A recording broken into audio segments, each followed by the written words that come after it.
यहाँ तक कि मैं पूर्ण रूप से आश्वस्त हूँ कि मुख्यमंत्री जी भी नहीं जानते थे, हम लोग को कोई इस बात का इल्म नहीं था कि वहाँ बैकड्रॉप में क्या लगा है। तब किसी ने इशारा किया था, इसलिए अगर किसी ने बनाया था तो वो जिसने बनाया था वही बता सकता है कि उसकी सोच क्या थी। वो अनेक अवसरों पर बता चुके हैं जो उनकी कोई ऐसी बड़ी महत्वाकांक्षा नहीं है कि वो प्रधानमंत्री। एनसीईआरटी के किताबों से मुगल साम्राज्य के इतिहास को हटा दिया गया है। इस पर बातचीत करने के लिए हमारे साथ मौजूद हैं बिहार के वित्त मंत्री और पहले शिक्षा मंत्री रह चुके विजय कुमार चौधरी। चौधरी जी, ये जो मुगल साम्राज्य का जो इतिहास है वो एनसीईआरटी ने अध्याय से हटा दिया है पाठ्य पुस्तक से, तो इसका क्या प्रभाव पड़ेगा? ये तो दुखद है और ये चिंता की बात है पूरे देश के लिए कि अब इतिहास से छेड़छाड़ की खुल्लम खुल्ला कोशिश हो रही है, जो किसी भी मायने में सही नहीं है। कि अब आप समझिए कि 12वीं की इतिहास के पाठ्यक्रम से मुगल कालीन इतिहास निकाल देना या शीत युद्ध का इतिहास निकाल देना। आप बोलिए कि जो मुगल कालीन इतिहास नहीं पढ़ेगा वो कुतुब मीनार, फतेहपुर सिकरी, ताजमहल, लाल किला, इसका इतिहास क्या जानेगा। उसी तरीके से जो शीत युद्ध के बारे में नहीं पढ़ेगा वो द्वितीय विश्व युद्ध के बाद दुनिया का इतिहास क्या समझेगा। शीत युद्ध जो नहीं समझेगा वो गुट निरपेक्ष आंदोलन, जो समझिए कि उस समय शीत युद्ध के बाद जो द्वितीय विश्व युद्ध के बाद का काल कहलाता है, 120 देशों की अगुवाई करता था पूरे दुनिया में, और ये भारत की अंतर्राष्ट्रीय पटल पर सबसे दमदार उपस्थिति रही है। जो नॉन अलाइंड मूवमेंट था, गुट निरपेक्ष आंदोलन था। तो ये आज अगर किन्हीं को नहीं पचता है या किन्हीं को ये बात माने निगलने में दिक्कत है, तो इस तरीके से कहीं किसी के व्यक्तिगत पसंद नापसंद से इतिहास तो नहीं बनता बिगड़ता है।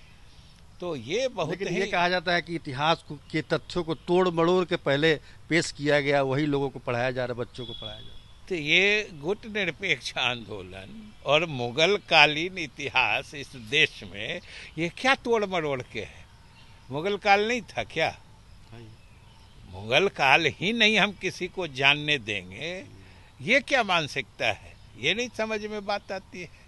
इसलिए सबसे बड़ी दिक्कत है कि ये व्यक्तिगत पसंद नापसंद से अपने एजेंडा के हिसाब से देश का इतिहास लिखवाना चाहते हैं, जो किसी मायने में सही नहीं कहा जा सकता। ये चिंता की बात है और पूरे देश को जगना चाहिए। अच्छा, एक सवाल मंत्री जी कि कल भी आप मौजूद भी थे इफ्तार पार्टी में, जो बैकड्रॉप में लाल किला का एक फोटो लगा हुआ था इफ्तार पार्टी में, उसको लेकर बीजेपी कह रही है कि मुख्यमंत्री नीतीश कुमार अपने सपने ऐसे ही पूरे कर रहे हैं, एफिडेविट करा लें अपना पीएम बनने का, सपने देख रहे हैं। देखिए, मुख्यमंत्री जी की जहाँ तक बात है तो मैं उनके साथ ही गया था, इसलिए मैं आपसे पूछ रहा हूं। और हम लोगों को यहाँ तक कि मैं पूर्ण रूप से आश्वस्त हूँ कि मुख्यमंत्री जी भी नहीं जानते थे, हम लोग को कोई इस बात का इल्म नहीं था कि वहाँ बैकड्रॉप में क्या लगा है। और सच पूछते हैं तो हम लोग जब उठ के चलने लगे थे तब किसी ने इशारा किया था। इसलिए अगर किसी ने बनाया था तो वो जिसने बनाया था वही बता सकता है कि उसकी सोच क्या थी। और मुख्यमंत्री तो अनेक अवसरों पर बता चुके हैं जो उनकी कोई ऐसी बड़ी महत्वाकांक्षा नहीं है कि वो प्रधानमंत्री बन जाएंगे, यही बात। लेकिन एक तरह से चर्चा तो हो ही जाती है ना, एक तरह से कहा जाता है संदेश दिया जा रहा है विपक्षी पार्टियों को पूरे देश में कि मुख्यमंत्री जो है नीतीश कुमार वो प्रधानमंत्री के उम्मीदवार। देखिए, ये सब जिनको जो समझना है समझें।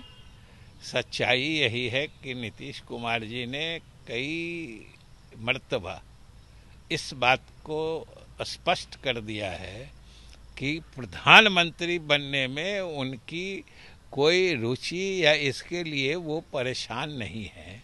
वो एक ही चीज़ बराबर कहते हैं कि वो चाहते हैं कि विपक्ष एकजुट हो जाए, और विपक्ष एकजुट हो जाएगा तो भाजपा की वापसी नहीं होगी, बस। अच्छा, इस ताज़ा जो हिंसा हुई है इसको लेकर काफ़ी सरकार को पर हमले हो रहे हैं कि भाई सही समय पर काम नहीं, मतलब फोर्स डिप्लॉयमेंट नहीं हुआ, लॉ एंड ऑर्डर का काम ठीक नहीं हुआ, जिसकी वजह से हिंसा हुई है। उसको रोकने का की जो कोशिश होनी चाहिए वो सरकार की तरफ से नहीं हुई।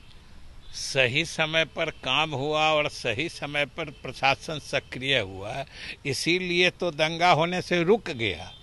नहीं तो जो भड़काने वाले लोग थे वो तो अपनी पूरी साजिश चला चुके थे। अगर प्रशासन सक्रिय नहीं होती तो ये दंगा रुकता क्या? दंगा फैलाने के लिए तो लोग आमादा है। सबसे बड़ी जो चिंता की बात है, आप ही लोग विजुअल दिखाते हैं, जरा फिर से देख लीजिएगा कि उसमें किस उम्र के लोग बच्चे रहते हैं। 15 से 25-30 वर्ष के, मतलब भावी पीढ़ी के दिमाग में भी अगर अभी से सांप्रदायिकता की जहर बोने की कोशिश की गई तो समझिए हमारे देश का भविष्य कितना असुरक्षित बनाया जा रहा है। लोग दंगा भड़काने की कोशिश करते हैं। ये तो सरकार की सक्रियता और प्रशासन की मुस्तैदी थी कि दंगा होने से रुक गया। ये ओवैसी आप लोग पर आरोप लगा रहे हैं कि आप लोग वहाँ जहाँ घटना घटी है वहाँ नहीं जाते हैं और इफ्तार पार्टी बनाते हैं। ये तो ओवैसी जी के बारे में सब लोग जानता है जो वो किसके माउथपीस हैं, किसकी आवाज़ वो बोलते हैं, किसकी भाषा बोलते हैं, अब तो देश जान चुका है, तो उसके बारे में हमसे क्यों पूछते।